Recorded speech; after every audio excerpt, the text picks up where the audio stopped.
let's go ahead and get into our first story. This story comes from another good buddy of mine whose show that I was on with when I first was on with Robert, I guess. And that is Sean from Third Railify. You guys hear me mention him all the time. He is a good friend of the show. He is the first one that brought me onto a live stream that I was incredibly nervous about, and looking forward to do that again. Speaking of which, we are getting close to 150, 200 subscribers on YouTube. And my goal is once we get to 500 subscribers on YouTube, I'll do my first live stream there. And because Rumble sometimes runs around 10% or so of that, I set a goal at 50, and we are quickly getting there on Rumble. So we are very close to 50 followers on Rumble. Once we get to 50, I'll do a live stream on there. Now, I've been on other live streams, but I've never hosted my own. So once we hit that goal of 50 followers on Rumble, we will do our first live stream, and I'm probably going to invite some of these guys on to hang out with us if they're available, and have a really, really good time. Good show. So if you are not subscribed or following, or whatever platform you're on, if you're not doing that, consider that today. I'm not going to beg for your subscription. I'm not going to bend the knee and plead to whatever to get your. That ain't me. All right, so I'm going to present what I'm going to present, and if you like it, consider liking, sharing, subscribing, all that good fun stuff. And if you don't, that's fine too. You can move on. You can even let me know in the comments below how much of a loser I am. That's fine. I read those comments too, and I still love you. But back to this first story. So thank you, Sean from Third Railify, for sending over this story to me and checking it out. I've started to see people covering it already, so I may be behind the 8 ball a little bit on this, but we will go ahead and get to it. This coming from the Daily Mail. Seattle to use illegal migrants to bolster depleted police force after losing 700 officers in just 5 years. There's a lot to go into here. I'm going to go on a little bit of a rant that has nothing to do with police officers in a little bit, but let's go ahead and read through some of it and see what this story is all about before I get there. All right. So again, this is from the Daily Mail. It says Seattle has become the latest dim-run city trying to replace an exodus of police officers with illegal migrants, or illegal aliens, as they used to be called before it hurt people's feelings. Washington's largest city has just 913 cops to serve its 750,000 people after losing 725 officers in the last 5 years. Now its police department has tweaked the rules to allow applications from migrants who cross the border illegally as children and are registered on the Deferred Action for Childhood Arrivals, which is DACA, or they call them Dreamers. And under a law change signed by Democrat Governor Jay Inslee in February, they can be chosen above an equally qualified candidate if they speak more than one language. So isn't that something? First of all, I'm going to say, I don't hold it against the children that cross the border illegally when they're a child, when they're accompanying an adult.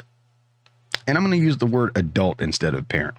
You got to understand, Trump got a lot of grief about separating parents from the children at the border, when a lot of those people crossing over with kids aren't their parents. They are adults. They may not even be their guardians. A lot of them were trafficking children, and that's one of the reasons he's all about shutting down the border, along with drugs and everything else, and just not having people overrun your country illegally. Right.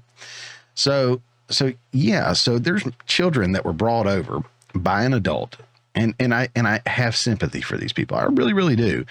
And I would love to see them on some kind of track for citizenship, or, something, because this is not their fault, to be fair. I mean, if we're being fair, it's not their fault. And I'm all about trying to make the world a better place. And I think we do that by treating our fellow man better. And these people did not have a choice.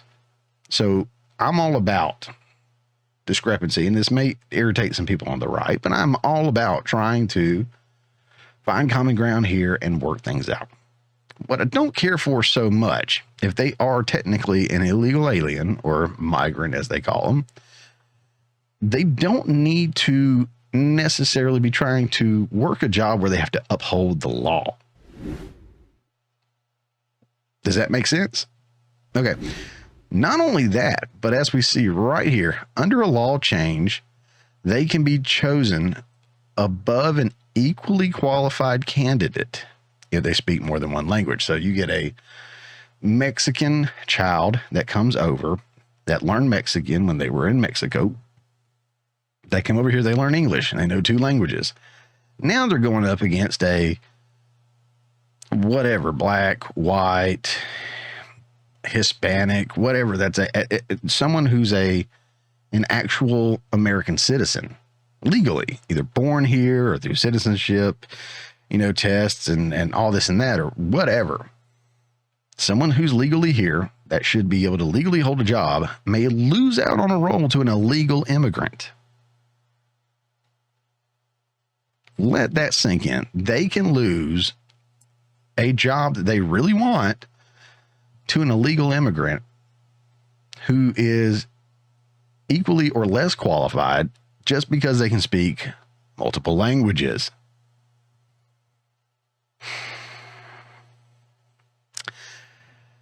Let that marinate for a minute while I keep going, and I'm going to get to that because there's an element of that that's going to go into my rant here in just a minute. Okay. Radio host Jason Rantz tells News Nation's Morning in America, I think if you have anyone who is qualified and willing to do the job, including qualified Americans who speak another language, they should be treated just as equally as everybody else. So each person who shows up for an interview has to admit to committing a felony, one retired officer wrote on X. A federal trial should take place prior to any hiring, I would assume. He's questioning that. We'll do a little bit more and then I'll kind of wrap this part of it up. More than 500,000 people in the U.S. registered under the Obama-era DACA program before it was rescinded by Donald Trump in 2017.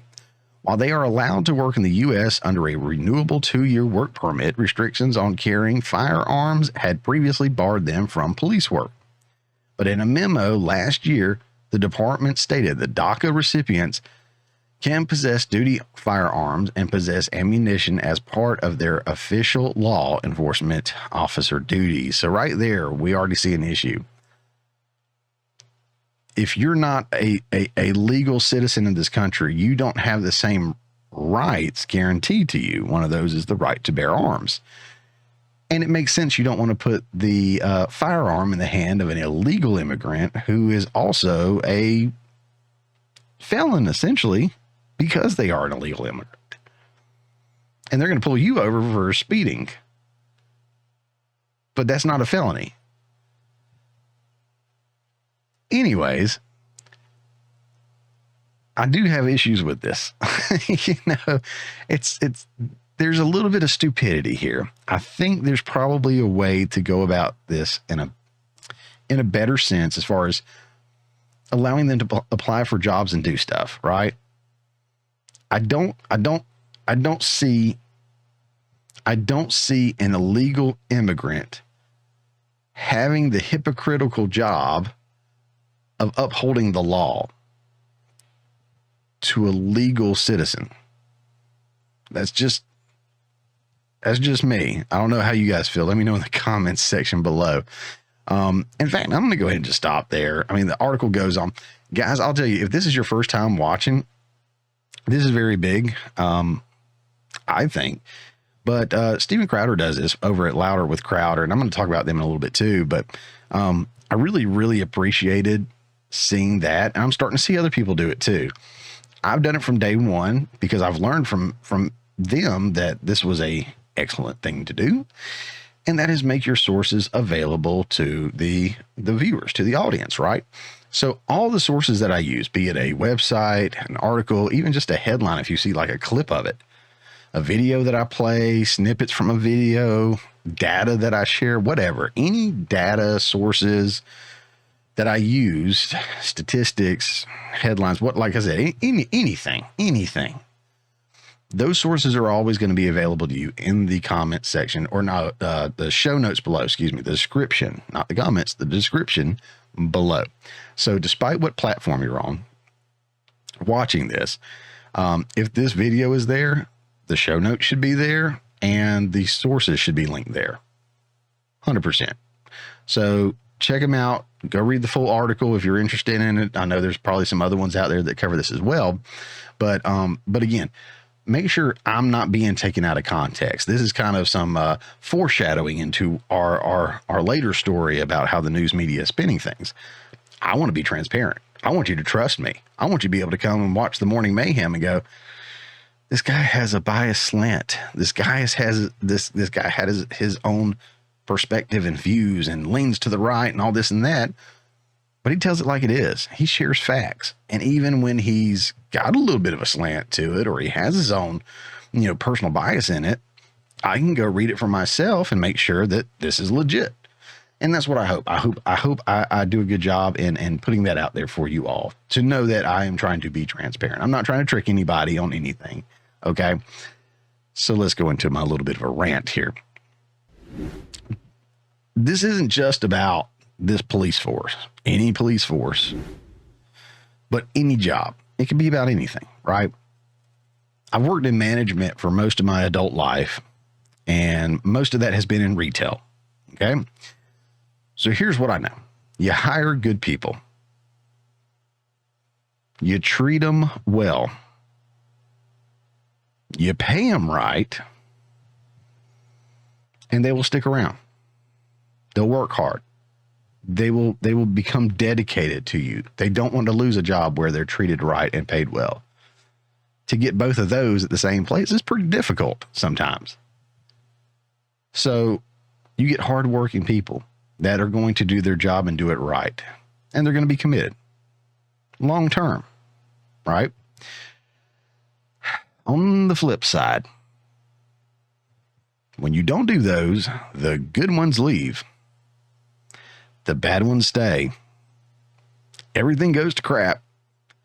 And it takes more time, energy, money, potentially bailouts, or whatever to recover, if it's even possible. So if you're a business and you just hired garbage people to work for garbage wages and garbage hours, and you let all your good folks go because you don't want to pay or treat people the right way anymore, your business is probably going to fail because your customer service is going to fail. The tasks that they have to do are going to fail. If you're a police force, who do you think's left? Do you think the good cops are left?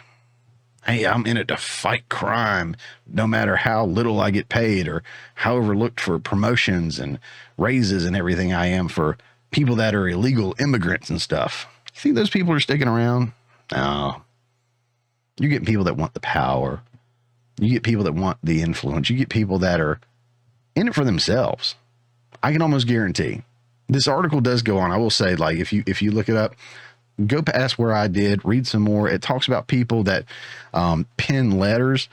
There's a Lieutenant Jessica Taylor. She wrote a letter.